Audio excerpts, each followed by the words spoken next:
Yo, assalamualaikum warahmatullahi wabarakatuh. Ikhwani fisabilillah, berjumpa kembali dengan Kores dan selamat datang di konten berikutnya. Kita maju terus dan sekarang sudah di konten 2022 di Kesultanan Kores yang artinya Kores non yayasan gitu. Dan ya, jadi program-programnya tersendiri, lebih ke mujahid.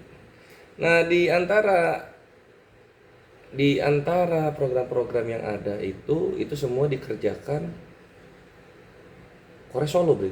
Gitu. Karena di Bali itu alhamdulillah lagi settle-settlenya Kores. Dan momen itulah ada sebuah dokumentasi dari anak-anak yang datang singgah ke pusat komando Kores di Bali gitu. Ada Odik Rifa, Karna Yonat, Ustadz Wafi, Akimoto Goldian gitu kan. Lalu kemudian berapa minggu kemudian Ustadz Master Donditan juga nyamperin ke sana. Nanti kalian akan lihat cuplikannya, selingan dokumentasinya itu setelah recording. Jadi recordingnya di depan sekarang. Dan cukup lama. Kalian napak tilas lah nostalgia ketika 2022 itu kami begitu, nah kalian di kehidupan kalian gimana gitu. Seru sih buat gue pribadi ya, karena kita nggak tahu nih kapan nih teritung-teritung yang benci karena junjungannya Kores Bubukin ini nyamperin kan gitu. Cuma gue siap-siap aja. Terus Sadwafi yang seru itu. Sadwafi kemana-mana kan Sadwafi pakai sarung ya Ikhwan ya. Karena Sadwafi pakai sarung, gue temenin Sadwafi pakai sarung. Jadi jalan di tempat-tempat nongkrong Bali itu pakai sarung, orang-orang ngeliatin, Bro. Seru banget aja. Memperkenalkan bahwa ya lu sarungan, lu bisa juga bergaul gitu. Lu juga bisa bersosialisasi, lu tetap manusia-manusia juga gitu. Itu yang ngundang ini alhamdulillah seorang soleh, Pak Hadori. Pak Hadori kalau nonton, jazakallah khair sudah mengumpulkan kami di Bali. Dan kita dipinjemin mobil Ikhwan, dijamu dengan makanan-makanan. Alhamdulillah Pak Dori itu baik banget, orangnya serius. Dan juga istrinda beliau gitu kan. Dijamu banget kami di sana. Dipinjemin mobil, jadi kita jalan-jalan ke pantai, jalan-jalan ke desa budayanya gitu. Ustadz Wafi seneng banget waktu gua ajak nongkrong di lounge pinggir pantai. Terus gua kasih makanan favorit gua, croissant favorit gua. Atasnya ada kacang almond kan. Dimakan sama Ustadz Wafi, enak katanya. Ternyata apa? Ini roti apa Mas Kores? Ini enak, ini ada berhala-berhalanya di atas. Kacang almond. Dibilang berhala. Karena enak, ngakak banget gua. Jadi kita tuh jalan kiri kanan kemana-mana naik mobil ya. Dan itu beberapa hari loh, semingguan kayaknya, seminggu atau 3 hari ya, lupa gua. Tapi alhamdulillah dapat banyak banget itu, seneng lah anak-anak. Dan di video ini semua wajah terlihat berbahagia gitu. Masjid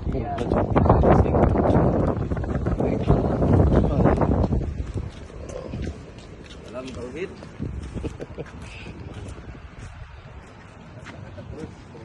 Warahmatullahi wabarakatuh. Kita akan memulai konsili yang mungkin akan berjalan agak panjang, sekitar 700 hari ke depan.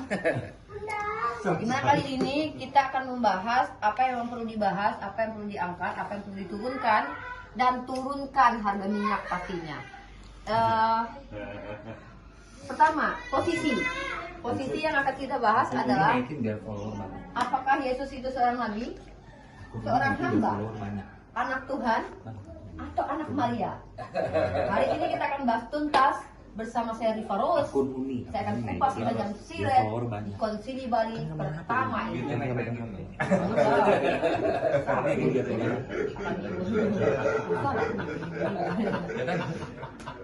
Di Bali ini kita akan menghasilkan temuan-temuan menarik yang akan kita publish dengan kita kemas dengan kajian yang epic. Ya. Lanjut ini maunya Rifa Rose. Follower Unilva naik di room ini, jadi followernya tahu, Bang Nanda naik room ini followernya tahu. Jadi apa? Oh iya, ya. Atau korek naik di forum ini. Ada orang yang bisa 6 loh ininya. Gimana caranya itu? Itu di luar negeri itu. Bang Ores live naik ke sini. VPN. Kamu pakai ini dulu. Buat di luar negeri gimana caranya? Bisa nggak? Oh, VPN. Ustaz Najib juga naik sini. Masih belum familiar gitu kan. Kalau kalau pakai laptop masih agak kikuk. Kamu tuh Iya. makan.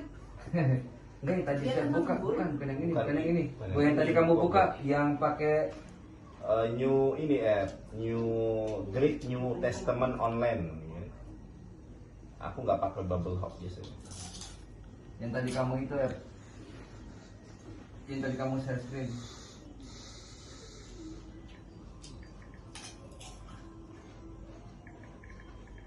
Buka maskernya, masker Yos. Ya, online nah, coba. Ya bagian kayaknya. Oh, Pakai bubble wrap. Bukan ini, bukan Bubble Hub, susah ya kalau Coba gini. silakan. Tapi gitu aja pindahin mainannya. Nah, ini mana ini ya? Yang ini ya? Iya. Nah, ini kopi. Udah dibuka belum sama Akimoto? Tadi udah masih itu dibuka sih masih sih dari. Oh, Aisyah tolong bukain ya. masih Lupa banyak 10 stok, nomor 1 ya? banyak stok, Ini kan masih disegel. Ya udah kita lanjutkan ini. Gas. Grup suka sebenarnya. Berarti satu yang bawain kerupuk itu dong biar kelihatan sih makanan. Kerupuk apa? Gitu Mare.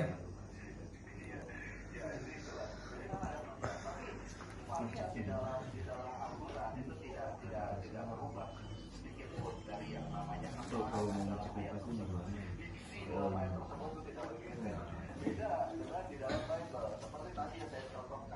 Nggak bisa di mana? Nggak bisa di mana?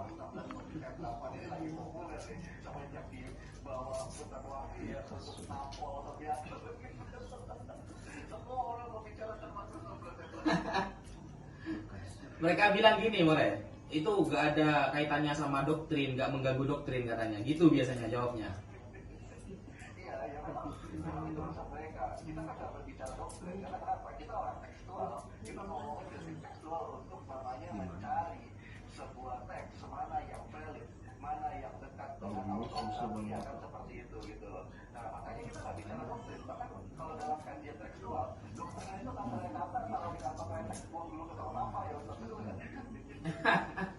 Ya itu, kalau ayatnya aja kocar kacir, bagaimana doktrinnya, kan begitu.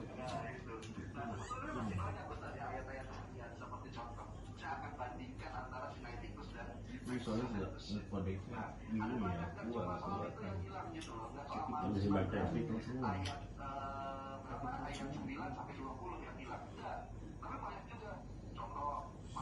Atau Kristen, wa ala alihi washabihi wa man tabi'ahum bi ihsan ila yaumiddin. Ya. Jadi itulah yang akan kita bahas pada malam hari ini. Untuk menjawab tuduhan-tuduhan tentang ayat-ayat yang ada di dalam Al-Qur'an, turunnya surah Fatihah katanya waktu Rasulullah ada di WC dan semua ayat-ayat mutasyabihat, muhkamat, wa ma yata'allaqu bihima, maka kita akan membahasnya pada malam ini. Kita bandingkan siapa yang memiliki ayat suci dan kitab siapa yang ayatnya diragukan kesuciannya. Mungkin ini dulu mukadimah dari saya. Kurang lebihnya saya mohon maaf. Wassalamualaikum warahmatullahi taala wabarakatuh. Waalaikumsalam. Assalamualaikum warahmatullahi wabarakatuh. Masya Allah. Saya masih masih excited karena alhamdulillah kita dipertemukan di Bali mengadakan konsili. Jangan gitu ganggu. Jadi kita sedang berada di rumah Mas Dori, Masya Allah, Barakallah. Beliau mempersatukan kita, mempertemukan kita di sini dan berharap kita menghasilkan sesuatu yang juga akan diberikan kepada umat. Tepatnya adalah, insya Allah adalah edukasi. Kita berupaya untuk membantah setiap syubhat, fitnah, dan dusta atau takiyah yang dilakukan mereka pembenci Islam dari kalangan mereka yang tidak percaya Islam. Nah, tadi Ustaz Wafi sudah membuka bahwa kita akan membahas kali ini tema katanya suci, tapi kok gitu atau kok ngono? Apa maksudnya? Kita bahas kitab suci dulu. Kalau saya pribadi saya lebih ke dasarnya dulu ya. Kita memahami apa sih kriteria kitab suci atau definisi kitab suci ini parameternya bagaimana sih? Nah, kan gitu ya. Nah, jadi sebelum kita berkoar-koar, sebelum kita menyampaikan kedustaan mereka para penista Islam ini, maka saya nanti akan berikan sebuah parameter kesucian Al-Quran dari Al-Quran itu sendiri. Tapi sebelumnya, karena kami di sini dipertemukan dan dipersatukan oleh Allah Subhanahu wa Ta'ala oleh di tahun 150 Masehi, 150 Masehi oleh Irenaeus. Markus 16 yang ayat ke-8 sampai bawah itu ya, yang Ustaz tanyakan itu. Nah, saya bertanya kepada teman Katolik saya ketika diskusi di TikTok ini, kalau memang Irenaeus telah mengutip ayat itu di tahun 150 Masehi, kenapa di Kodeks Sinaiticus yang kira-kira selesai dibuat itu abad keempat dan ditemukan di tahun abad ke-19 18 ya, kenapa justru tidak ada? Nah, siapakah yang mengurangi, siapakah yang menambahkan? Apakah yang penulis kemudian termaktub dalam kodeks ini yang mengurangi atau Irenaeus yang menambahkan? Nah, itu kita butuh validasi itu. Beda dengan Al-Quranul Karim. Al-Quranul Karim, jangankan teks tertulisnya yang bisa juga memvalidasi bacaan. Al-Quran ini dijaga oleh bacaan atau teks oral, maksudnya oral. Secara hafalan, di mana ketika ada yang menuliskan Al-Quran maka validasinya adalah dari hafalan itu. Nah, itu perbedaannya Al-Quran dengan Bible. Maka kesucian Biasanya udah tidur. kecil ya. Udah yang mau dimaksud turun dengan biasanya. kesucian Coba Al-Quran, dari kesucian kitab jam suci 2 adalah biasanya. kalau saya ambil saya.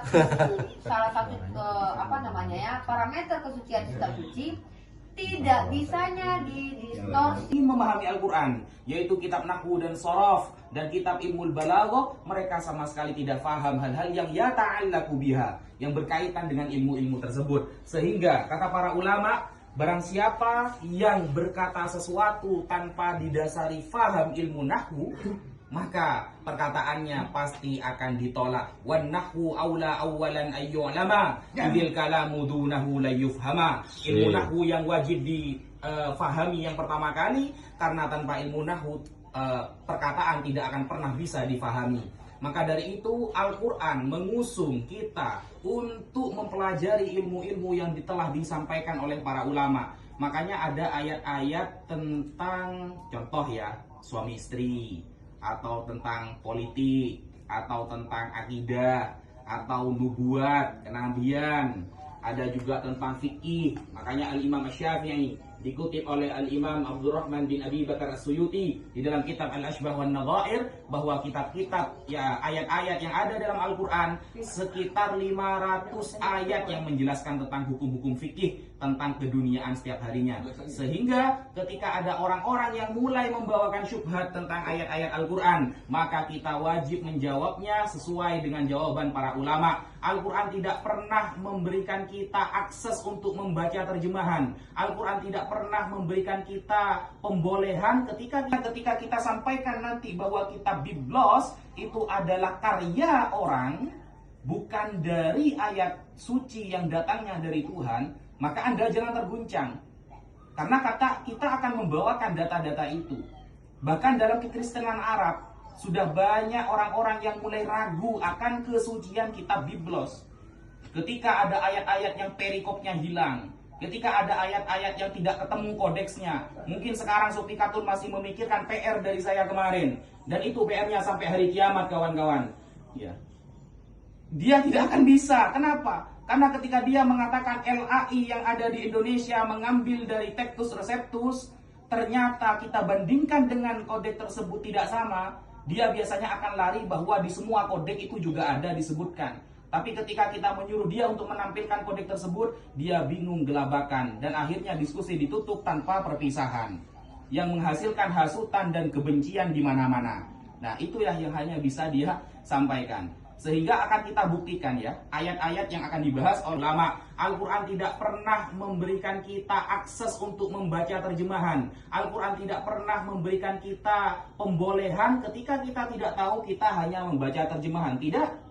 Al-Quran tidak pernah melegalkan kita untuk membaca terjemahan ketika kita tidak tahu. Tapi anjuran Al-Quran, kata surah Al-Anbiya ayat 7, fas'alu ala dzikri in kuntum la ta'lamun. Bertanyalah kepada para ulama kalau kalian tidak tahu.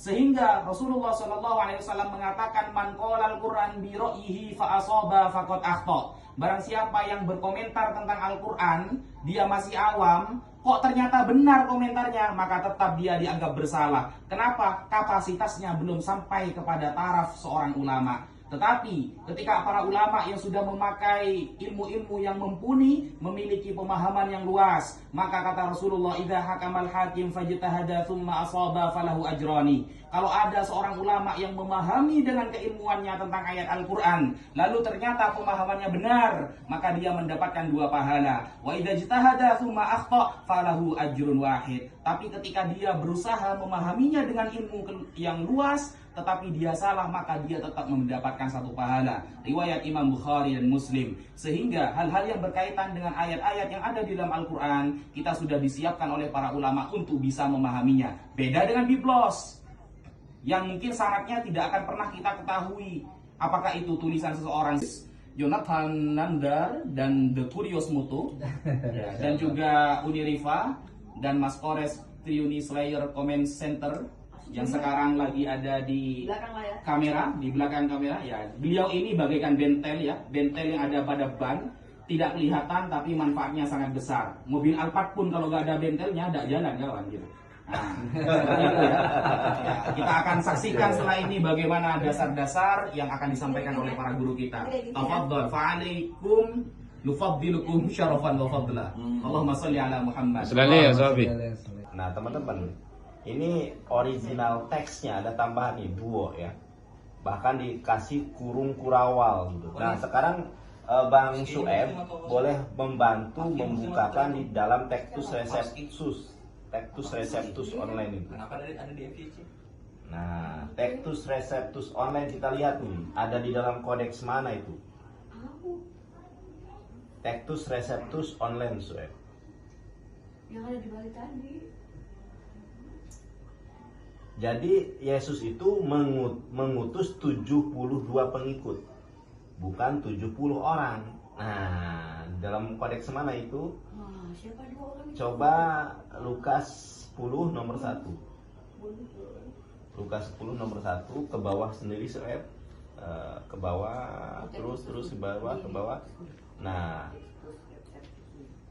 kita lihat terus ke bawah, ke paling bawah sendiri. Terus. Nah, ini nih, teman-teman perhatikan ya. Tadi dan menambahi dari rekan-rekan yang telah kemudian menyampaikan literasi argumentasi terkait dengan kepalsuan biblos itu teman-teman ya. Ajarkan dah. Ya, jadi betul apa yang disampaikan oleh More Reski, oten-oten ini banyak yang bertakiat. Muslim kalau ngomong nggak ada yang salah. Betul. Oten banyak yang bertakiat teman-teman bahwa Takia biblos bukan takia doang. Takia apa Kanda? Takia Korintus. Cakep. Betul. Mereka kerap kali menyampaikan takia Korintus bahwa yang salah, yang dirubah itu hanya sekedar terjemahan saudara-saudari yang terkasih. Namun pada kenyataannya Keluar anunya. dubbing, Pendetanya keluar. dubbing, suaraku dubbing ya, dubbing ya. Itu ada yang ini, sebentar. Salah satu dimatiin, itu kalau nggak mic-nya dijauhin. Ini ngomong gimana? Oh, Nggak, ini mati. Ini masih dipakai. harus dipakai. Coba. Apa ya, dubbing. Sekarang tadi nggak? Ya, saudara-saudari yang terkasih, kita lanjutkan ya makanan rohani dari Evangelis Jonathan Nandar, bahwa apa yang mereka sampaikan ini adalah sebuah kekeliruan yang sangat besar, bahwa biblos itu bukan hanya dirubah terjemahannya sebagaimana termaktub di dalam Markus 16 nomor ke-8. Kemudian saya menyampaikan kepada rekan-rekan di sini, ada Moreski dan teman-teman semuanya, untuk sama-sama meng-cross check ya. Saya yakin Mores saya di sini sudah meng-cross check ini ya. Saya akan izin share screen kepada teman-teman semua. Di dalam langsung bisa ini ya. Mohon maaf, saya baru berkenalan dengan ini Zoom gitu kan, share screen gitu. Oh, ini ternyata kok jadi kecil gini Rek. Ya Allah, iya Rek. Ya apa kira? Oh, ini yang di Mending ini datanya di mana? Sebentar tuh. Berarti di YouTube tuh ini dong nggak ada, Iya, nanti di YouTube-nya kan Leonard nggak ada ini. nggak ada ya? Iya, Nanti gimana dong? Screen. Lagi share screen? Oh nggak bisa share screen lah kalau OBS ya? Bisa tapi ada mesti di akunnya. Aste nonton. Sorry. Nah, di sini pun di dalam penerjemahan dari King James Version. Nah, nanti King James Version itu akan menjadi salah satu rujukan dari sumbernya LAI untuk menerjemahkan, gitu. Jadi dalam yang ketiga, di nomor yang ketiga, in this lay a multitude of six persons, blind, lame, withered. Yang nomor 5, but there was a man there that had been sick 38 years. Nah, yang nomor ketiganya, in this lay a multitude of 6 persons, blind, lame, withered. Tapi kalau kita lihat di dalam penerjemahan LAI-nya pun yang nomor 3, dan di serambi-serambi itu berbaring sejumlah besar orang sakit, orang buta, orang-orang timpang, dan orang-orang lumpuh. Ini cuma sampai orang-orang lumpuh di dalam Kodeks Sinaiticus yang kodeks lebih tua daripada Textus Receptus. Nah, pertanyaannya, ini nomor 4, kok tiba-tiba bisa ada? Ini baru betul. Ini kok bisa ada? Tiba-tiba muncul di Textus Receptus. Yang ini, Angelos kar kata kairon kata bainet en te kalom beitra kai etarasen to odor ho on protos embas metaten tarachein to udatos ogis egineto o depote katai cheto nose mati. Nah, ini dari mana? Ayo Kon, tuh ayat palsu lagi. Karena ini nggak ada di teks di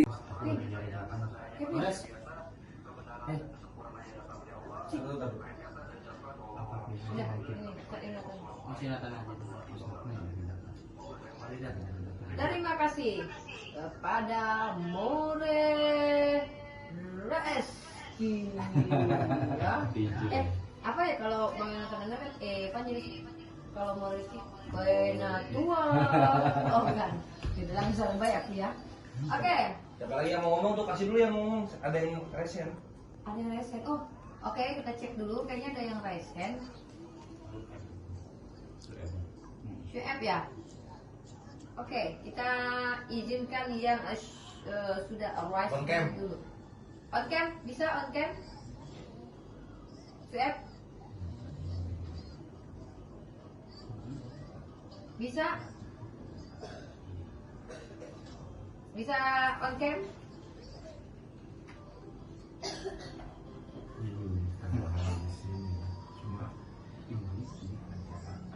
Oke. Silakan.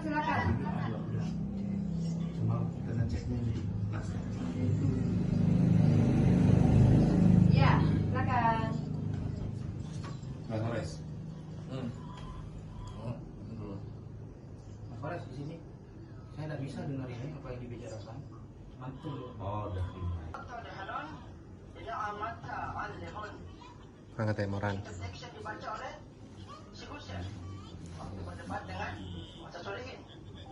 Tapi pada saat itu, ya,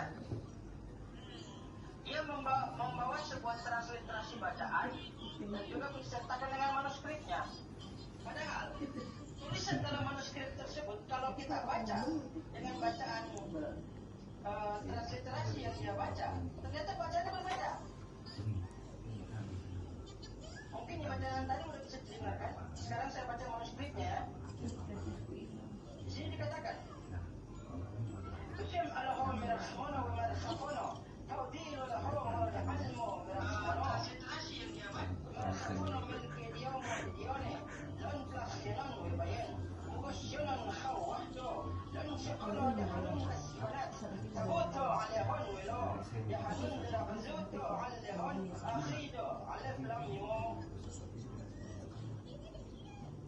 Siapa?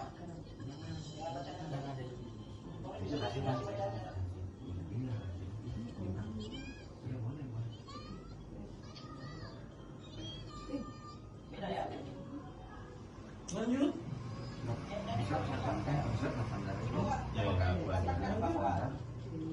Surah Fatihah itu merupakan bacaannya doa-doa perintah. 92 Masehi atau 1412 Hijriah.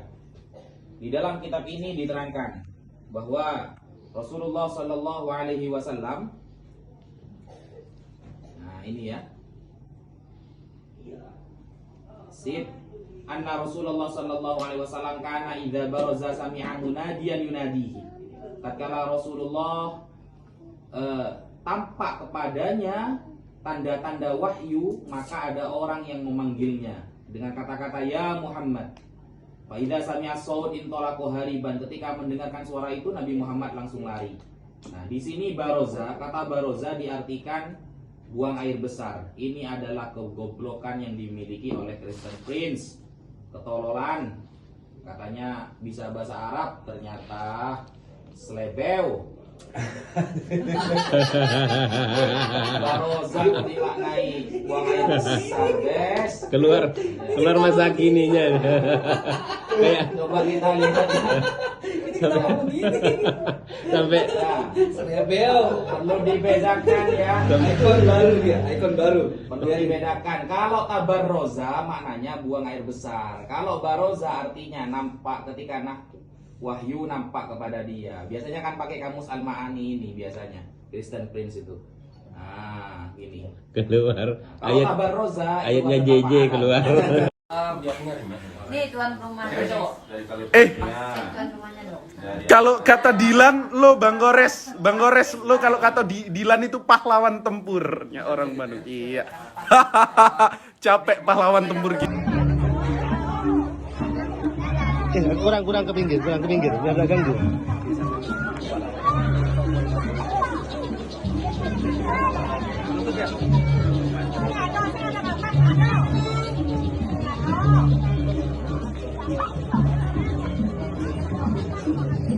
Kepala jangan kepotong kan. Fotoin Ustaz. Tunggu, ini di videoin dulu. Oh iya. Dah? Kepala jangan kepotong. Iya. Sama kaki jangan kepotong. Iya.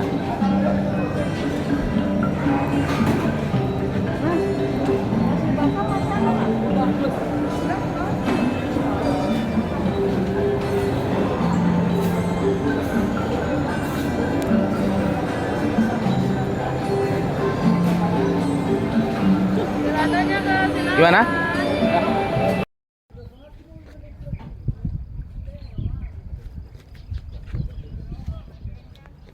Ini nggak panas. 1 2 T. Awak nggak gitu sekarang mukanya. 1 2 T. Tangannya ngapain sih? 1 2 T. 1 2 T. Beuh, buset emang gua tuh kalau moto ya.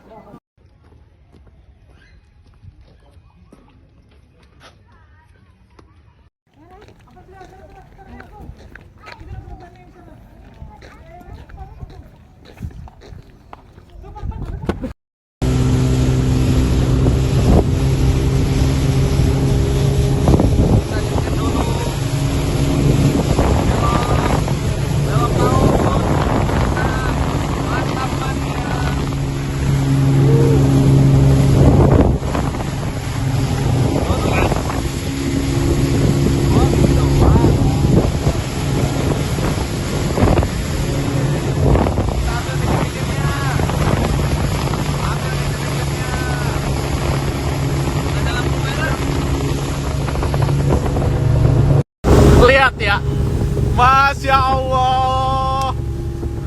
Mantap. Ngeri. Emang beli kita yang satu ini cadas guys. Wah. Apalagi driver. Sahabat para pengurus Pondok Pesantren Misbahul Ulum. Ini penyumbangnya ini yang dari Jakarta. Assalamualaikum. Doain mudah-mudahan dilimpah ruahkan gantinya dari Allah. Amin. Dapat jodoh yang soleh. Ini pejuang pedebat dari Jakarta ini. Ini luar biasa ini, Mas Jonathan Nandar Assalamualaikum. dari Kuningan. Ini orang paling pertama jadi pedebat pembantai Kristen. Paulus minta dipuji. Ada di 2 Korintus pasal 12:11 ya, aku bacain dalilnya ya. Oh, menawarkan diri. Ya, sungguh aku telah menjadi bodoh, tetapi kamu yang memaksa aku. Sebenarnya aku harus kamu puji. Karena meskipun aku tidak berarti sedikit pun, namun di dalam segala hal aku tidak kalah terhadap rasul-rasul yang luar biasa itu. Minta dipuji. Itu ada potluck. Harus dipuji. Oh, ya udah. Iya aja. Kemudian, Sosial jadi ya itu ya, yang perlu dikembalikan adalah kita kembalikan bagaimana teman-teman kita ini memahami Biblia. Kita bantu mereka ya. Umat Islam itu umat yang sangat toleransi terhadap agama lain. Biar bantu memuji Tuhannya. Uni, tentang pengetahuan juga Bungsu pernah nanya ke Oteng ya. Kan yang Yesus ada di kitab, ada kafan gitu kan, yang dikafani. Itu kan berarti kan mengajarkan bukan kalau kata Uni? Mengajarkan yang meninggal itu. Tergantung, ini kalau Yesus yang ngerjain belum tentu mengajarkan, karena Belum tidak tentu, semua yang Yesus lakukan itu boleh diikuti. Contoh, Yesus tidak menikah, apakah orang Kristen tidak menikah? Jadi yang disuruh kita ikutilah teladanku, itu siapa yang bilang? Paulus apa Yesus? Nah, gitu. Karena gini, Yesus itu ketika bilang juga, ini ada yang aneh ya, ketika Yesus bilang, apabila pipimu ditampar yang kiri, maka berikan yang kanan. Giliran Yesus ditampar sama Hansip Romawi, dia gitu. Dia malah nanya, apa salah saya? Butuh klarifikasi. Iya, jadi gimana coba? Satu Bapak kita, yakni yang di sorga. Nah, sedangkan Paulus itu ternyata ngeklaim dirinya itu sebagai Bapak. Nah, jadi kita itu sebenarnya mencoba istilahnya itu menyadarkan keimanan mereka, yang dimana keimanan mereka itu merupakan keimanan hasil sidang. Kalau kita bicara tentang sejarah ya, sejarah sidang-sidang atau sejarah konsili, itu nanti pada 325 Masehi itu mereka baru memfiksasi bagaimana posisi Yesus. Itu serius. Dulu itu ada perdebatan yang sangat hebat, istilahnya antara ulama-ulama atau uskup-uskup mereka tentang posisi Yesus itu sebenarnya. Maka diadakanlah suatu pertemuan 325 Masehi itu di konsili untuk memfiksasi posisi Yesus itu apa sebenarnya. Nah, tetapi yang jadi problem di situ ternyata ada intervensi dari raja saat itu. Rajanya lupa siapa? Lupa. Aduh, rajanya siapa? Siapa yang Siapa raja Konstantin. Romawi? Konstantin. Iya, Kaisar Konstantin itu juga ikut andil dalam hal itu. Nah, Athanasius yang saat itu dianggap bidat, dan ini bidatnya sebenarnya bidat apa ya? Bukan bidat tahlilan ya? Bukan. Kalau kata Pak Jody itu bidatologi, yang dimana dia membawakan konsep. Iya, sama ya ini. Oh, ini pantai, main-main pantai dah. Ingat-ingat dong, junjungan kalian begini gitu kami, ya kan, Res? Iya. Tapi begini nih, dalam 1 Korintus 9 nomor 5, Paulus bilang kan, tidakkah kami mempunyai hak untuk membawa seorang istri Kristen dalam perjalanan kami? Nah, Kami berarti sini Paulus dan geng-gengnya kan? iya dong. Berarti di situ dia Itu punya ayat istri berapa juga. kamu tahu? 1 Korintus 9 nomor 5. 1 Korintus 9:5, kita bacakan lagi. Ada siapa itu yang nanya itu? Coba buka ya. Di 2 QS 2 pasal 1. Dikira Quran sama dengan Biblot mungkin. Saya yang buka gak nemu-nemu itu. 9 nomor 5. 2 QS 2 pasal 1. Coba dicek di belakang kitab Wahyu mungkin ada yang baru. Gimana? Dia di belakang kitab Wahyu mungkin ada tuh 2 QS 2 nomor 1 tuh. Coba dicek di sana ya. Apokrifa. Ya apokrifa. Apokrifa. Ada Ini perikopnya hak dan kewajiban Rasul ya. Ya, ini perikopnya itu. Ya, hak dan kewajiban Rasul. Berarti Paulus bukan cuma nabi tapi juga Rasul. Gila keren. Tidakkah kami mempunyai hak untuk membawa seorang istri Kristen dalam perjalanan kami? Nah, seperti yang dilakukan rasul-rasul lain dan saudara-saudara Tuhan dan Kefas, atau hanya aku dan Barnabas saja yang tidak mempunyai hak untuk dibebaskan siapakah yang pernah turut dalam peperangan atas biaya sendiri? Siapakah yang menang? Jadi sebenarnya Paulus ini menuntut haknya berarti. Iya. Apa Paulus ya? Paulus Ustaz. adalah bapak di sorga. Ustaz, Ya. sampean ditantang Sera Christian Prince. yang dari mana? Dari mana Christian Itu Prince? Amrek sih sebenarnya kayaknya. Amerika ya? Amerika. Bahasanya pakai bahasa Arabik nanti. Arab, insya Allah. Arab, debat Arab. Udah sampean anu. Hah? Udah sampean Iya, sudah saya buat video sama anu, sama Mas Nandar. Insyaallah sampai sama dia. udah ditantang. Nah, sanatakallam bil lughatil arabiyyah bi mujadalah syadidah ya ikhwan. Insyaallah. In tansurullah yansurkum wa yuthabbit aqdamakum. Walidzalika qala Rasulullah sallallahu alaihi wasallam taraktu ithnani law tamassaktum bihima lan tadillu abada, Al-Qur'an was sunnah Nabi Muhammad sallallahu alaihi wasallam. Walidzalika istadalla al-ulama anna dinal Islam dinun qayyimun la saya ada buku sama wajahnya Mas Nanda. terus. Lanjutlah.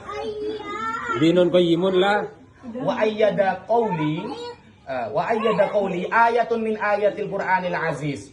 Qad qala Allah Ta'ala fi kitabil aziz, alhamdulillahilladzi anzala ala 'abdihi alkitaba wa lam yaj'al lahu iwaja qayyima.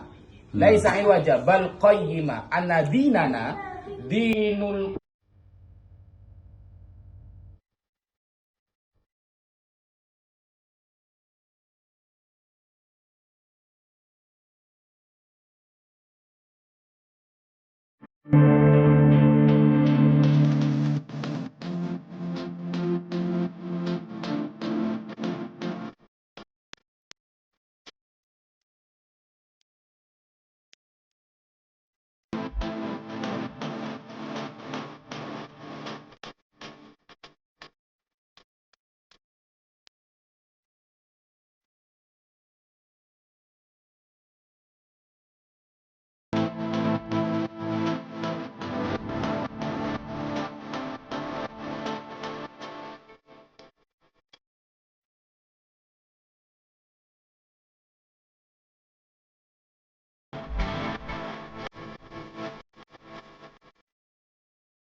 Oke, sambil lanjut Ikhwan, ini gue butuh 30 menit aja. Ini gue akan dialog dulu sama apa? Ada siapa nih namanya? Sinaga Bon apa nih? Sinaga Bonor. Dia mau bertanya tentang Islam. Gue ceritain pas di Bali sudah terangkum momen-momennya di video. Jadi nanti kalian nonton aja di video ya. Ini gue akan jawabin dulu si Sinaga Bonor ini.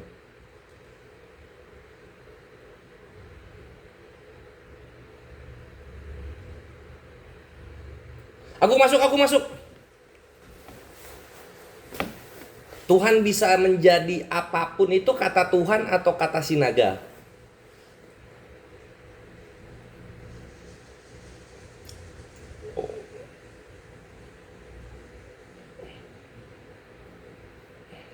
Berarti ketika Tuhan menjadi tai, lu nggak menolak. Oh, nggak mungkin, itu mustahil namanya. Kan ya nggak butuh alasan lah, namanya Tuhan. Tuhan kan berkehendak sesuka hati, nggak butuh alasan lah. Nah itu dia gitu. Itulah yang diimani oleh umat Islam dan yang dikatakan oleh Tuhan kami gitu. Tuhan kami ini mempunyai sifat mustahil. Kalau sudah maha besar, mustahil maha kecil. Kalau sudah maha suci, mustahil maha najis.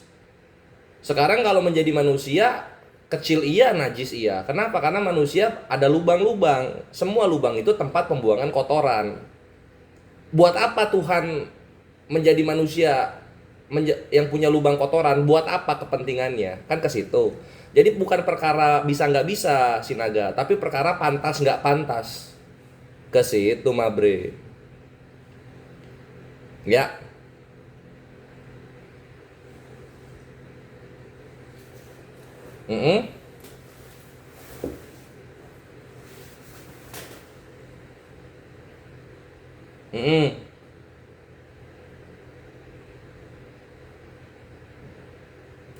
Bisa. Tuhan itu bisa berkehendak apa saja.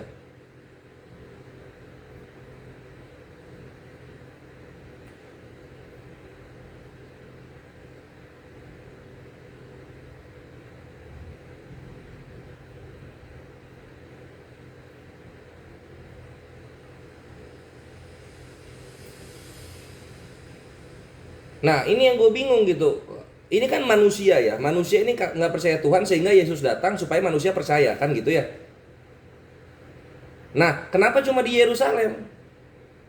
Kenapa nggak keliling Nusantara, Amerika, Cina gitu, ke Turki, ke Persia? Kenapa cuma di Yerusalem? Nggak ada orang di bumi yang lain? Gimana?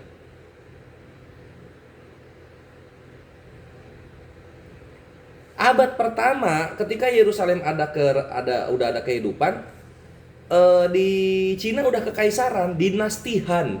Abad pertama itu lebih maju Cina. Nah kenapa Tuhannya nggak ke Cina? Kenapa diam di Yerusalem aja? Ini salah satu kelemahan ketika Tuhan menjadi manusia. Itu satu Sinaga. Sekarang gue kasih tahu lagi. Ketika Tuhan menjadi manusia ya, ini gue lihat dari cerita narasi Kristen. Untuk menyebarkan ajaran kasihnya, ini Tuhan yang menjadi manusia, menyuruh manusia lagi. Loh kalau ujung-ujungnya nyuruh manusia nyebarin ajarannya, ngapain dia jadi manusia di awal?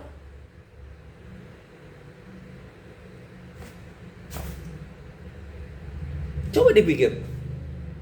Dia udah jadi manusia, ya dia aja yang keliling dunia gitu kan, menyebarkan, saya Tuhan, ini ajaran saya, terima. Kenapa dia, aduh waktu saya sudah tidak banyak lagi, sudah saatnya saya ke surga, kamu yang melanjutkan.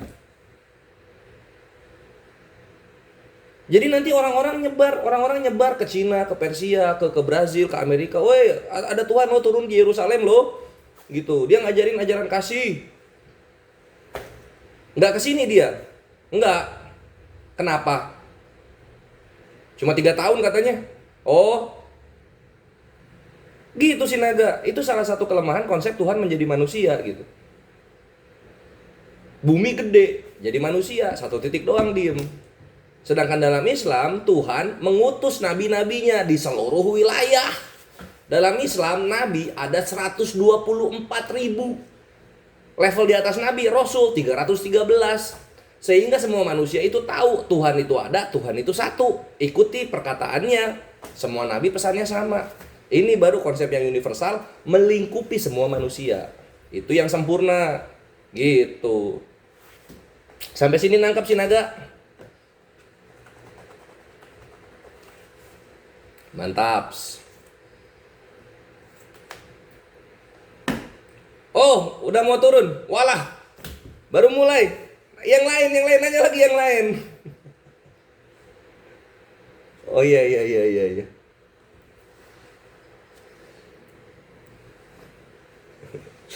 Ya itu cuma bentar.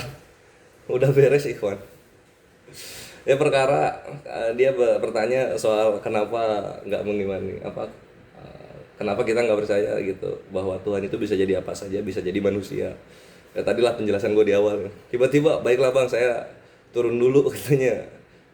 Saya mengerti, saya turun dulu lah, nanti kalau ada pertanyaan lagi, kalau ada yang mau saya bahas lagi saya naik lagi gitu katanya. Bentar banget, buset lah. Alhamdulillah. Bentar banget. Sekarang lagi dilanjut sama Tante Mika. Aduh. Oh sampai mana kita? Soal Bali. Ya. Bali itu kejadiannya tahun 2022 ikhwan. Jadi kalau kita flashback 2020 Kores lahir di Dunia Lintas Iman di WhatsApp. Kelahiran kedua, karena kelahiran pertama di Kaskus. 2021 YPM CCC berkembang. 2022 Kores Kesulanan gitu. 2023 konten berikutnya baru APII Apologet Islam Indonesia lahir. Nah nanti semua kontennya tentang di sana, tentang API sampai 2025. Tapi nggak cuma API sih, gue lihat di galeri gue itu ada program Kores, ada program Julius gitu, dan juga program API. Nanti kita posting lah ya ikhwan. Kalian jangan lupa subscribe dan support dan tontonin gitu, karena ini bernilai sejarah. Ya enggak. Behind the scene pembubukan terhitungnya Kores. Jadi Kores di offline-nya itu bagaimana gitu. Ada sejarah yang indah dan menarik. Dan gue nggak ngerasa udah jalan berapa ini 2025 udah jalan 6 tahun berarti ya. 5 tahun ya. 2020 lahir 2021 2022 5 tahun, Masya Allah, 5 tahun. Dan sekarang lagi nongkrong sama Unik Riva sama Kandayona. Masih bareng-bareng kita dari awal kenal sampai sekarang udah 5 tahun. Sama Guruna juga 5 tahun. Goldian 5 tahun. Julius 5 tahun. Bang Andi, Pak D 5 tahun. 5 tahun semua bareng-bareng terus. Inilah Islam gitu. Semua kemana-mana bareng terus. Cakep, indah, beautiful.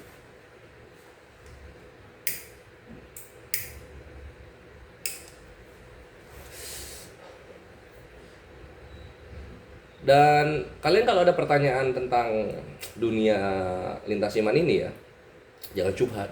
Kalau syubhat, ikut kursus Kores aja. Nanya aja di komen ya, nanti aku balas-balasin ikhwan di YouTube yang terbaru ini. Mumpung masih sedikit yang komen gitu, jadi aku bisa balas-balasin. Kalau udah banyak udah ribet.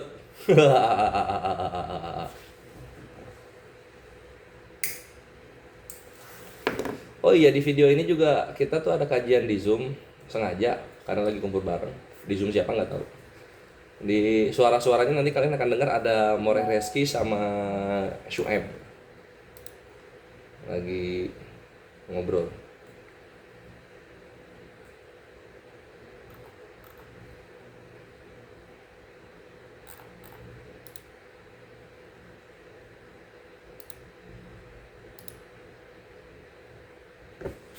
Gitu.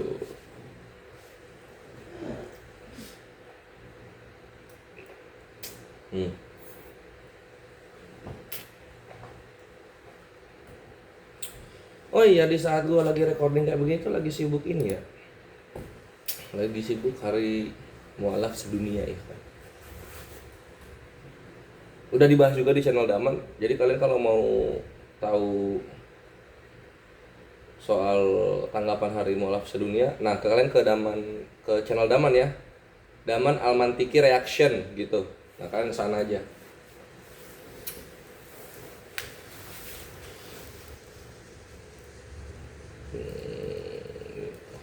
Ini tadi mau turun ditahan Tante Mika, jadi panjang lagi dia. Ya, 2022 ini lagi stabilnya Kores, puncak-puncaknya Kores, dan sampai Kores sekarang kayak gitu Ikhwan. Sebelum nanti di 2023 aku 2022. Oh iya, 2022 akhir juga itu aku nikah di bulan November. Dan alhamdulillah lanjut sampai sekarang. Mantap sih. Dan semua berjalan cepat. Semua terlihat jebret sekilas gitu. Kemenangan dalam ngebubukin Tritung. Penghancuran kandang-kandang penghujat gitu. Semua terjadi cepat loh. 2021 2022 cuma butuh 2 tahun ternyata ngancurin Tritung penghujat itu. 2021 2022 iya. Udah mau gue makin keren aja gitu 2022, diundang 2 pendeta untuk dialog, MYM sama Albert Rumampu. Albert Rumampu bukan pendeta, dia gembala kalau nggak salah, dari Reform. Sama MYM juga dari Reform. Gue bubukin mereka berdua di sana, di kandang mereka sendiri. Apalagi waktu MYM nanya, coba kamu kalau bisa baca Al-Quran, kalau bisa memorize Al-Quran, coba buktikan, kamu baca ini Al-Baqarah katanya. Waduh, pas banget alhamdulillah. Gue lantunin Al-Baqarah, terguncang dia, langsung terdiam lama. Roomnya gue kuasai. Itu waktu itu di StreamYard. Ini HP-nya Kores kasih dalil aja Al-Maidah 17. Memang bahasa apa memang?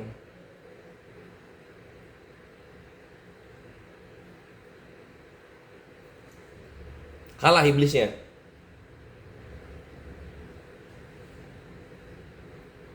Terus kenapa masih ada orang jahat?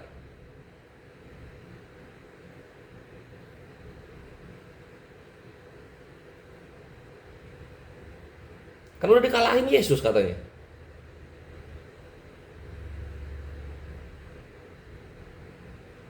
Katanya udah dikalahin Yesus iblisnya. Kok masih ada kuasa dia? Ini tuh apa? Sampai beres gak sih gitu? Kenapa gak beres?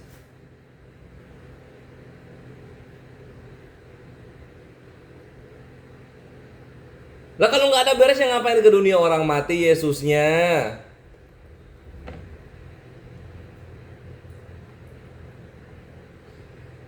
Membuktikan ya, yang namanya Tuhan kan ketika berkata maka terjadi gitu kan. Nah ini kenapa nggak berkata aja iblis kamu kalah, tidak ada lagi iblis gitu kan, udah beres iblisnya. Ini iblisnya masih ada sampai sekarang.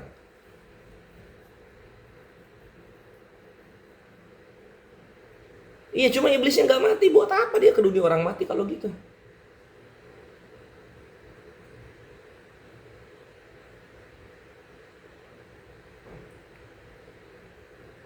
Untuk membuktikan berkuasa terhadap iblis. Lah iblisnya masih berkuasa sekarang.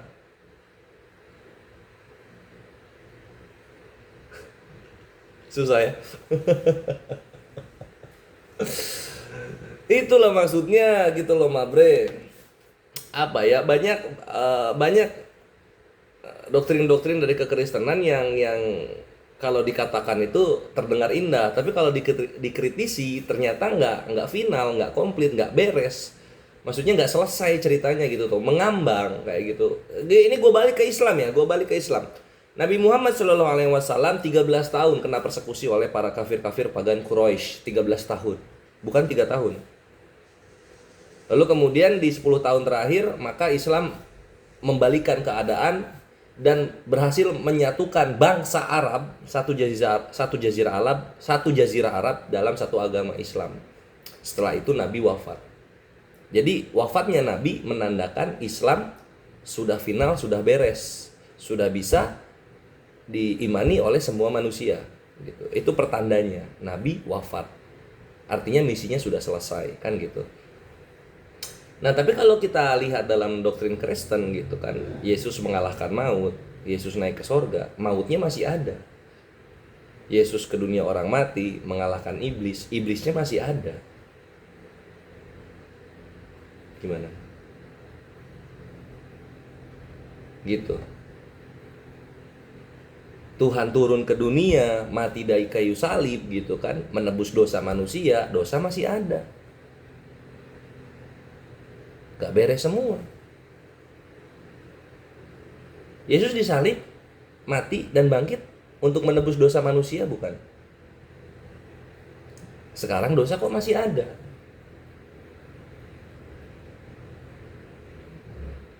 Kok dosa masih ada sekarang? Artinya percaya yang menebus dosa itu, bukan penyaliban. Lah, ngapain disalib kalau gitu? Tinggal percaya aja udah kelar, nggak perlu ada penyaliban.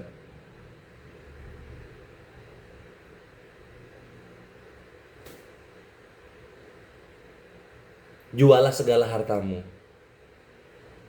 Udah dilakukan, jualah segala harta. Loh, gua bukan Kristen. Gimana? Benci nengok orang Kristen. Kalau Kristen enggak sih, benci enggak ya. Cuman ada sebagian penghujat itu kebetulan agamanya Kristen gitu loh. Sehingga gue minta maaf kalau misalnya ada penghujat-penghujat yang kebetulan dari Kristen bubuk jadi abon di hadapan Kores. Gue minta maaf itu. Ya. Ya jangan dibiasain dong, biasa gitu. Jangan dibiasain.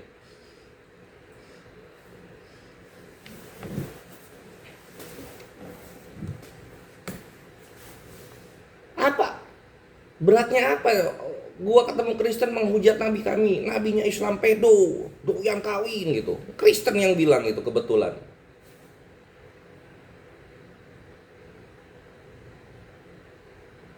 Terdiam. Cuma gue bingungnya kayak gini gitu, karena kan apa ya namanya tuh, kalau nggak salah orang-orang Kristen itu berkata itu dituntun Roh Kudus gitu. Masa Roh Kudus menuntun kalian berkata-kata menghujat kepada agama lain?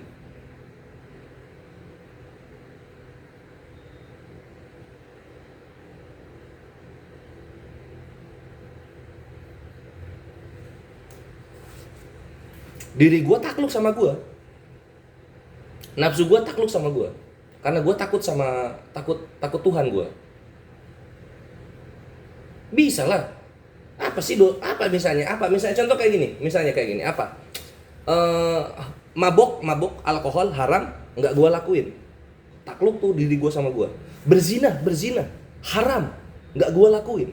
Takluk diri gue sama gue. Apa? Mencuri. Oh, gue nggak mencuri, nggak gue lakuin. Takluk diri gue sama gue. Jadi apakah gue perlu Tuhan turun ke bumi menebus dosa sehingga gue tidak berbuat dosa lagi? Nggak perlu. Karena dengan diri gue yang takut dengan perintah Tuhan, maka gue pun terhindar dari segala dosa-dosa besar. Apalah? Khilaf. Iya, khilaf itu perbuatan yang kita lakukan secara nggak sadar sehingga merugikan orang lain. Ya pernah lah.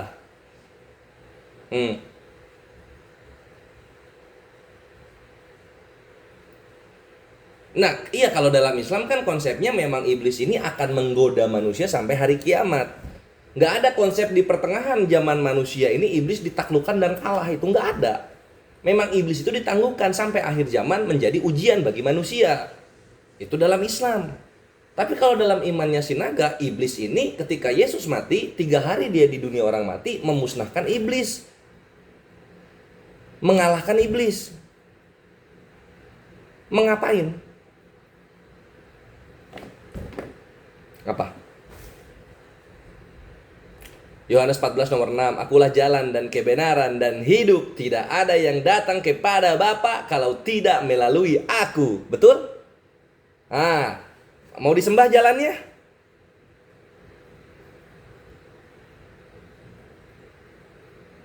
Yesus itu hanya apa? Hanya jalan. Yesus hanya jalan.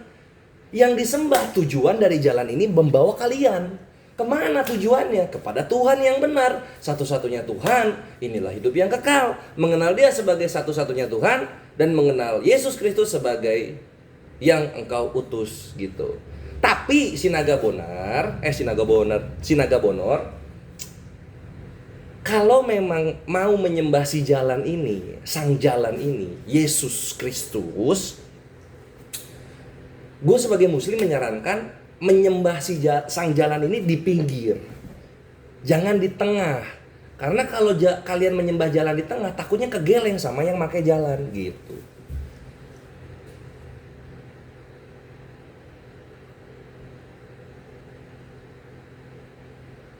Boleh tanya yang banyak mah bre.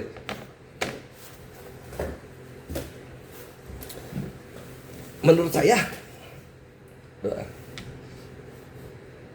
doa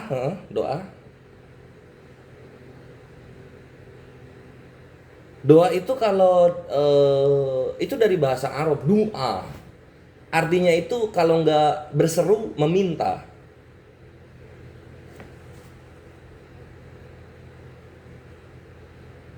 Udah.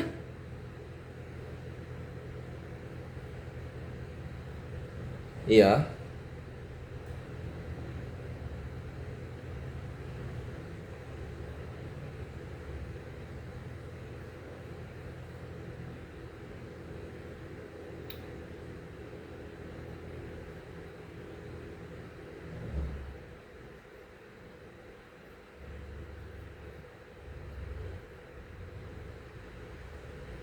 Oke, mantap pertanyaannya. Doa dalam Islam ada sebagian banyak itu di apa? Contoh misalnya doa mau makan, doa mau tidur, doa mau masuk kamar mandi, doa mau keluar rumah gitu kan. Nah, ini menandakan Islam itu sempurna. Sampai hal-hal kecil itu aturannya langsung datang dari Tuhan. Bukan kita inisiatif sendiri, bikin sendiri gitu.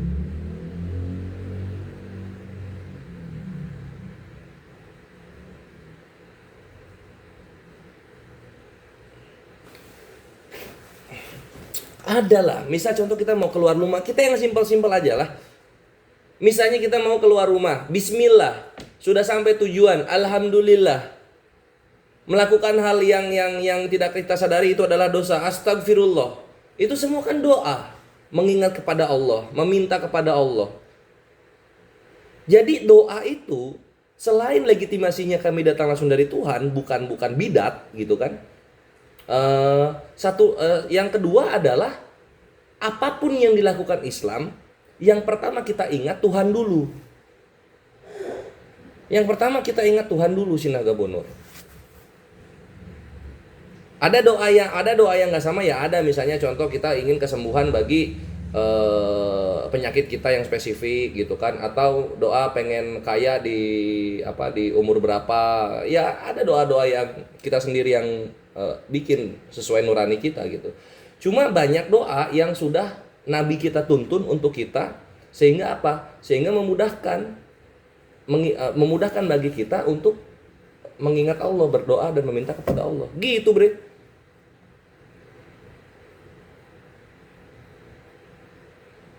Silahkan.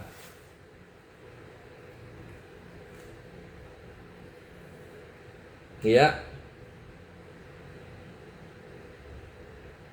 Al-Quran kitab suci. Di dalamnya ada perintah Tuhan, ada kisah-kisah nabi-nabi, ada hikmat. Ya. Ya.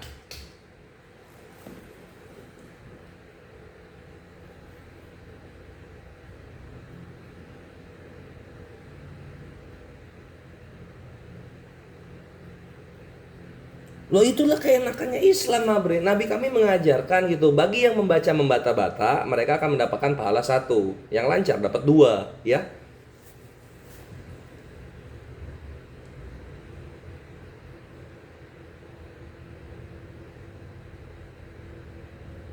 Nah, ini dalam Islam itu gitu. Kami belajar itu bukan sotoi, sok tahu sendiri. Enggak. Lu punya kitab Al-Quran, lu membaca gitu, lu menghafal, tapi pengajarannya datang dari guru, ustadz, syekh. Maulana, habaib, dari guru. Nama sistemnya apa? Talaki. Lu belajar mata ketemu mata, guru ketemu murid. Bukan lu baca, lalu lu mengerti, lalu lu menyimpulkan sendiri, oh begini maksudnya. Nanti kita menjadi 40 ribuan denom. Kalau kayak begitu. Ilmu dalam Islam harus bersanad, harus ada gurunya jelas dari siapa.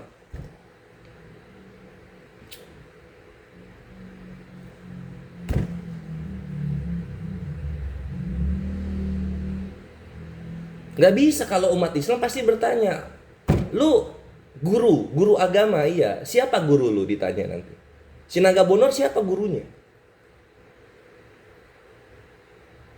Ilmunya harus bersanad, ilmunya tuh harus sampai kepada sahabat, kepada Nabi Muhammad SAW. Nyampe nggak lu? Gitu. Makanya kalau misalnya orang awam ya baca nggak ngerti gitu, ini maksudnya kemana? Ya belajar ke guru. Jangan lu so tahu sendiri gitu kan.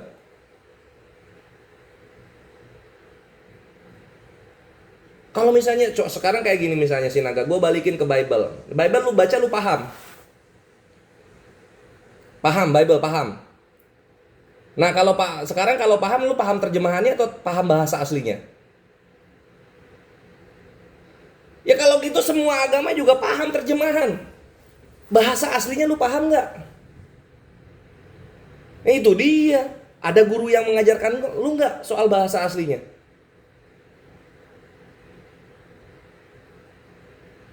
Itu dia gitu. Itu bedanya sama Islam. Kami bahasa aslinya dikasih plus gurunya gitu. Kalau terjemahan doang nggak usah pakai guru. Sekarang kayak gini ya. Coba ini kita lihat 6 agama 4 yang gua tahu. Yang kitab sucinya Hindu, perhatikan Sinaga Bonor. Hindu, Weda itu bahasa kitab sucinya Sanskerta, ada di dalam kitab sucinya, pakai bahasa Sanskerta, lalu disandingin terjemahan. Buddha Tripitaka, bahasa kitab sucinya bahasa Pali, ada itu bahasa Pali di kitab sucinya, lalu ada terjemahannya. Islam Al-Quran, bahasa kitab sucinya bahasa Arab, ada terjemahannya juga kan. Sekarang Kristen dan Katolik, kitab sucinya langsung terjemahan, bahasa aslinya kemana?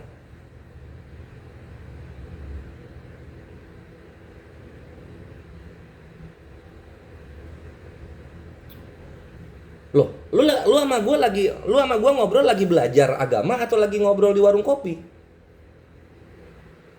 Bukan, maka dari itu nggak nyambung kalau lu sambungin ke gua. Ini kita kalau belajar agama dari kitab suci, gitu kan? Tapi terjemahan toh kayak gitu. Gimana lu mau ngerti apa yang benar-benar diucapkan oleh tokoh-tokoh dalam kitab suci? Kalau lu pakai terjemahan, ini maaf ya, Yesus kan nggak lahir di Betawi, iya nggak? Artinya dia ketika berbicara bukan pakai bahasa Indonesia. Betul kan? Nah sekarang bagaimana lu mau mempelajari apa yang benar-benar Yesus katakan kalau hanya patokan terjemahan, lalu menganggap dengan gegabah diri lu paham gitu loh. Kok gegabah sekali bilang lu paham? Gua kira orang Kristen bilang paham itu dia ngerti bahasa Yunani, bahasa Ibrani. Gua kira ke sana. Ternyata cuma paham bahasa terjemahan. Apa?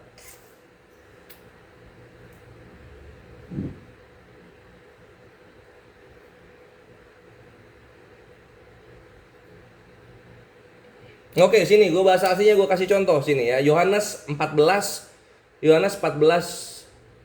22 ya. Tunggu, Yohanes 14:24. Di sana ada frasa, ada klausa Allah itu roh. Tahu itu? Pasti dengar ya di ini ya. Iya kan? Dengar ya. Nah, sekarang bahasa aslinya tahu nggak apa?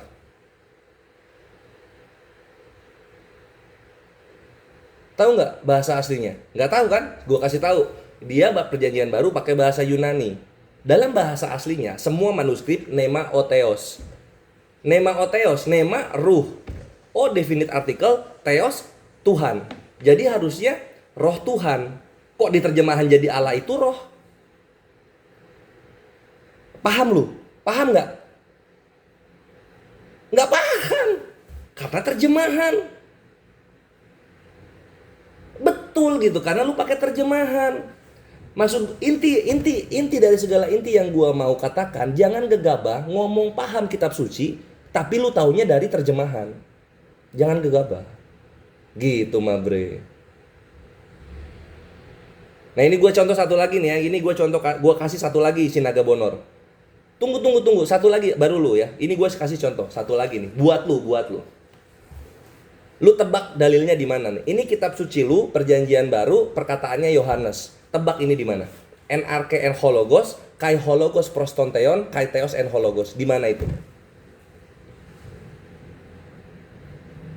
Selamat datang di kebenaran. Gua tekankan lagi, jangan ngomong paham kalau cuma terjemahan. Silahkan.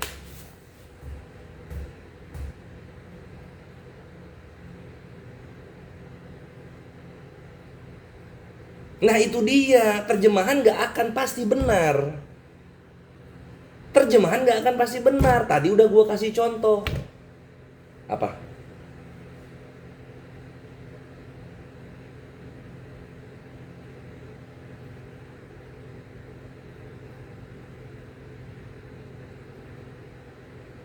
Nah, bedanya kalau Islam selamat dalam pengertian, karena guru kami mengajarkan bahasa Arab dengan tafsirnya dan artinya. Bedanya di situ sama Kristen.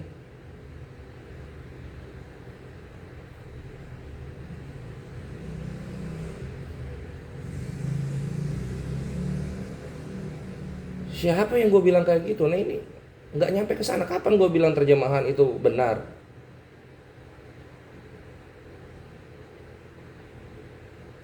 Belum tentu benar, makanya kan ada revisi terjemahan kan. Setiap kita masuk 5 tahun pasti ada revisi terjemahan untuk menyesuaikan kata-kata zaman modern dengan kata-kata klasikal di bahasa aslinya gitu. Makanya kalian ada LAI, ada ILT, ada NASBRE, ada FAYH kan gitu kan. Bukan dari zaman itu semua tahun 2000 sampai 2010-an. Apa?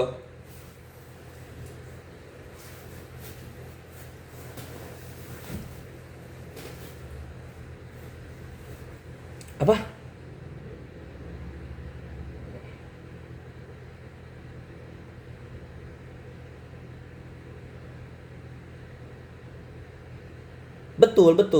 Betul.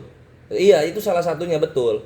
Ini gue kasih contoh yang lebih parah. Ini terkesan provokatif, tapi memang kenyataannya begitu. Nanti kalian lihat di channelnya Kodonditan ada satu terjemahan lama dari Bible gitu kan. Di situ tertulis kontol. Dulu tertulis kontol gitu. Kalau kontol dipakai sekarang di terjemahan ini kan jatuhnya menghujat jatuhnya kan. Sekarang udah nggak ada lagi itu. Kontol itu kalau nggak salah udah diterjemahin burung sekarang.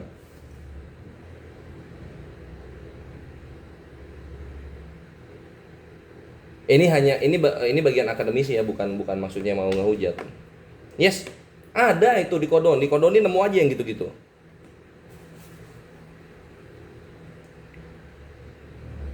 Ada. Kayaknya perjanjian lama deh kayaknya.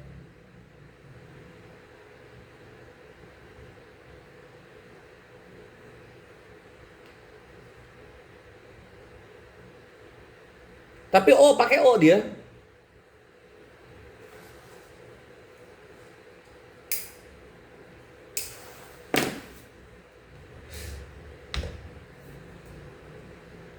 Tunggu, coba gue cariin dulu ya, tunggu.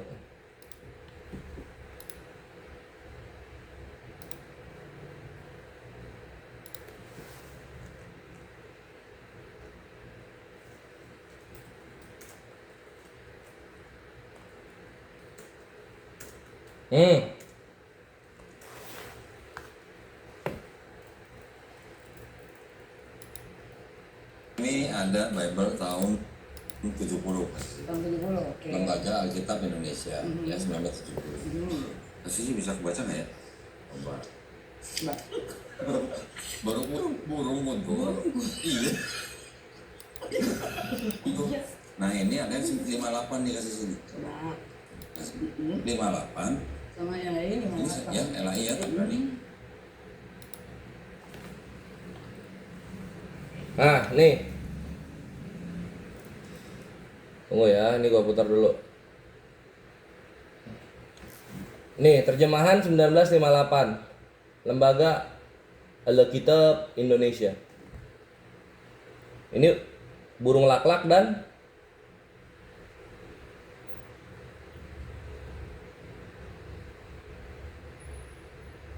ini maksud gue, terjemahan itu akan selalu direvisi mengikuti zaman. Selamat datang di kebenaran. Itu maksud gue Sinaga. Jadi balik lagi seperti poin yang ingin gue katakan. Tunggu, kamera gue harus balik depan dulu.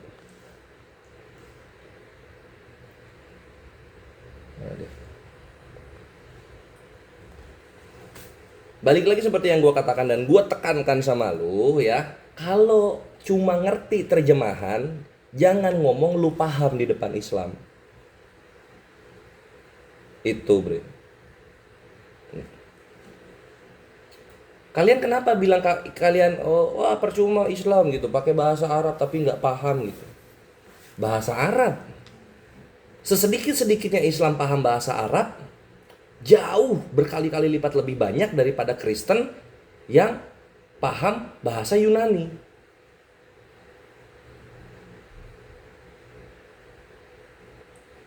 Oh jauh dong.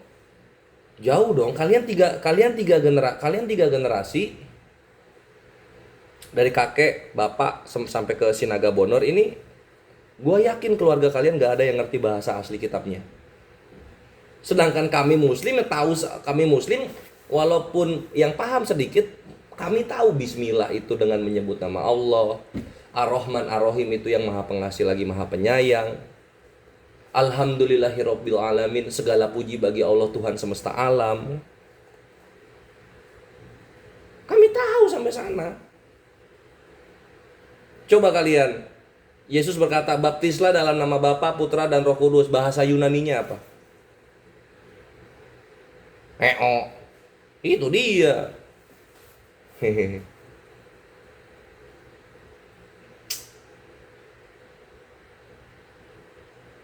Jangan Ibrani, ini gue kasih satu, Yohanes 14:24. Neimahotheos kok terjemahannya jadi Allah itu roh. Neimahotheos, ho itu kan sang atau si. Kalau mau itu dalam bahasa Yunani bisa hina, bisa hoti. Dapat dari mana kata itunya? Kalau mau adalah pakai estin,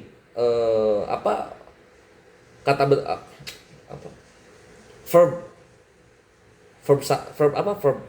aduh lupa gue, pakai estin, kata kerja ganti ketiga.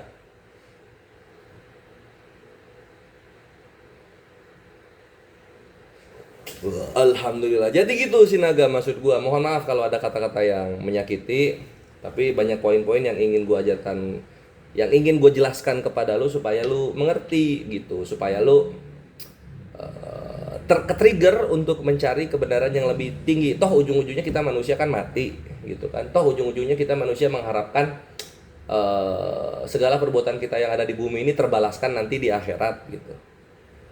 Sungguh sangat menyesal lah seorang manusia ketika dia masuk ke dalam neraka yang paling hina selama-lamanya. Gitu sih Naga. Itulah dari gue yang bisa gue sampaikan. Oh masih mau lanjut apa-apa?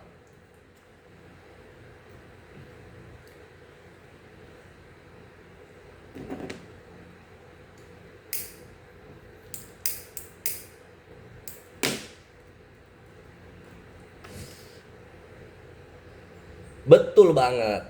Selama lu punya iman sebesar biji zarah sebagai muslim. Kalau lu kafir, no mercy.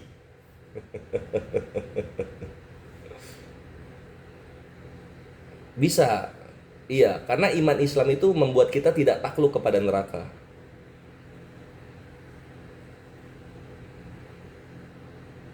Sekarang gini Sinaga. Dalam Kristen, ya karena gini Sinaga, gue pakai analogi dulu deh, favorit gue. Lu kalau misalnya habis dari luar main futsal, baju lu keringetan, itu baju lu langsung taruh lemari pas nyampe rumah? Kenapa? Nah sekarang kenapa orang Kristen ketika dia dosanya banyak, dia percaya Yesus Tuhan dan Juru Selamat, langsung masuk surga? Nggak langsung masuk surga, kemana dulu kalau boleh tahu?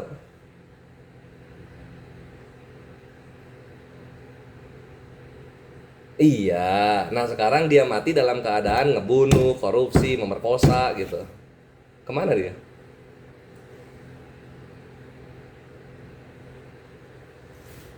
Ke neraka, ke neraka. Tapi dia percaya Yesus Tuhan, nggak selamat ya.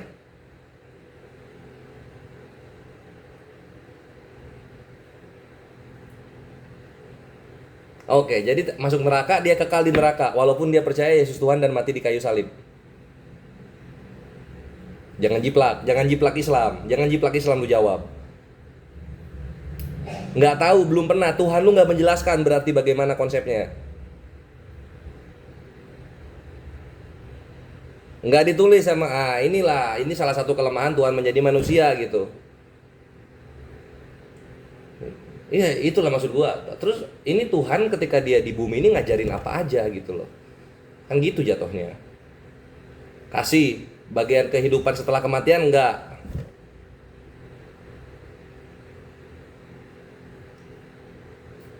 Tapi lu bilang nggak tahu tadi. Tadi itu dia. Sekarang gue jelasin yang Islam ya, karena Kristen nggak tahu. Gue jelasin yang Islam. Dalam Islam nih ya, gue Islam, lalu kemudian Allah wafatkan gue gitu. Posisinya ini, ya Allah jauhkan hamba dari contoh ini gitu. Posisinya gue mati bawa dosa, belum bertaubat gue.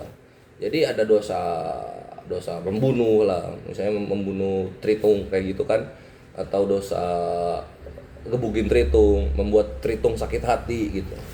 Mati gue, belum bertaubat gitu. Gue ada dosa nih. Menurut lu pantas nggak gue langsung ke surga? Ada dosa.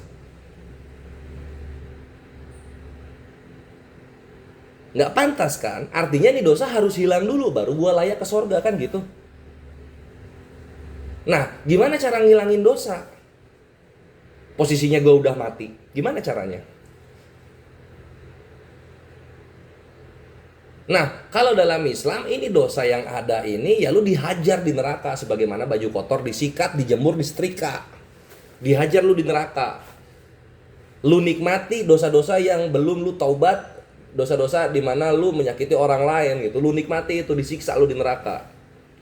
Kalau misalnya Sinaga, Bonar disiksa selamanya, padahal dosa lu bukan dosa menyekutukan Tuhan, ini nggak adil. Toh orang-orang yang dipenjara karena berbuat kriminal juga ada bebasnya kan? Iya nggak? Nah sekarang neraka masa nggak seadil begitu? Tentunya neraka lebih adil dong. Oh ya udah disiksa, dia udah merasakan siksaannya, ya udah saatnya dia dibebaskan dari neraka. Itulah Islam gitu, logis di otaknya. Makanya banyak umat memilih Islam, walaupun dia miskin, walaupun dia banyak salah, tetap dia memilih Islam. Kenapa? Karena masuk di akal, di logika gitu. Ya lu coba bayangin, lu ada dosa, masih ada dosa, belum dibersihin dosanya masuk surga, najis dong surganya. Belum ketemu sama korban-korban di mana lu berbuat dosa, yang lu maling, yang lu pukulin gitu kan, yang lu kata-katain, lu di surga Iya gue di surga, kan lu ngata-ngatain gue, nggak tahu. Gue di surga aja ini enak. Wah nggak adil nih, nggak suka gue kayak gini. Kan gitu jatuhnya.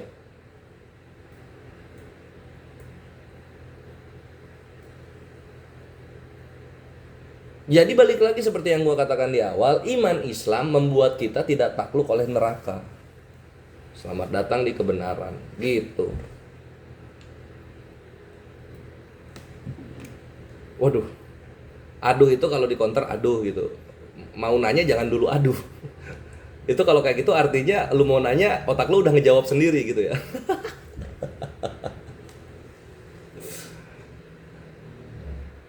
Enggak apa-apa, saya aman-aman, silakan.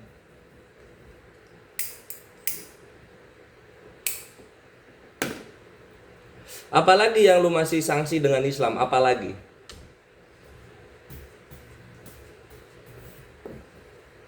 Tapi lu di Kristennya aja jarang-jarang ibadah, apa kabar di Islam ya? Apa kabar di Islam? Kalau di Islam percaya doang nggak cukup, lu harus ngebuktiin.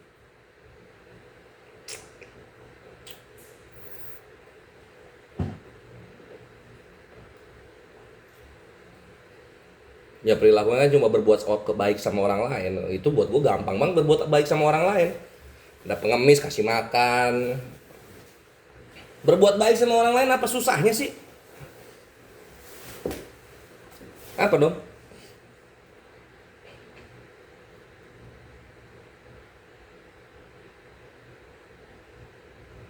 Itulah makanya gue ini ada ide gimana kalau hukum pidana di Indonesia untuk orang Kristen diganti sama hukum kasih.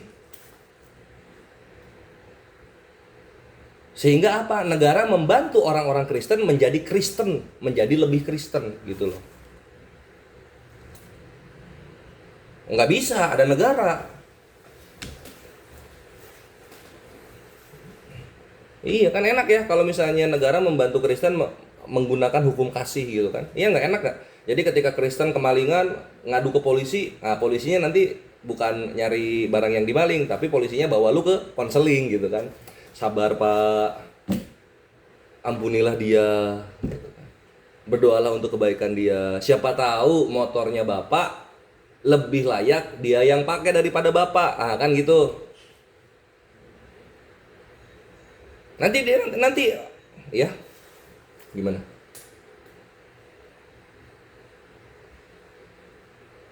Iya harus bisa, makanya negara kalau misalnya negara berperan aktif membantu Kristen seperti itu kan lebih bagus tuh, iya nggak? Misalnya ada keluarga Kristen gitu kan, kepala rumah tangganya dibunuh, lalu keluarga Kristen ini mengadu kepada polisi, Pak, ayah kami dibunuh gitu kan. Nanti dari pihak kepolisian, oke masuk Bu, kita ke bimbingan konseling gitu, karena sudah diganti hukum pidananya dengan hukum kasih untuk kawan-kawan Kristen.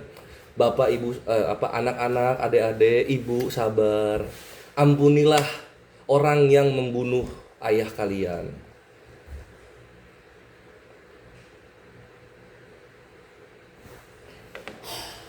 Waduh bukan, kalau dalam Islam nggak begitu lah, kalau dalam Islam ada kisos namanya.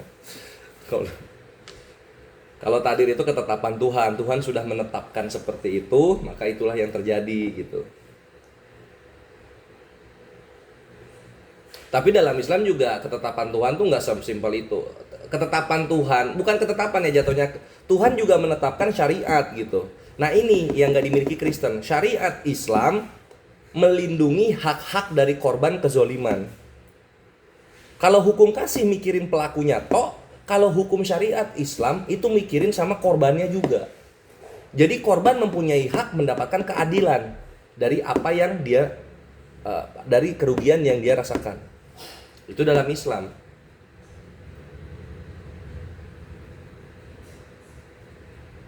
Gue kalau lihat hukum kasih, maaf ya, kalau lihat hukum kasih gitu, fokusnya ke pelaku mulu.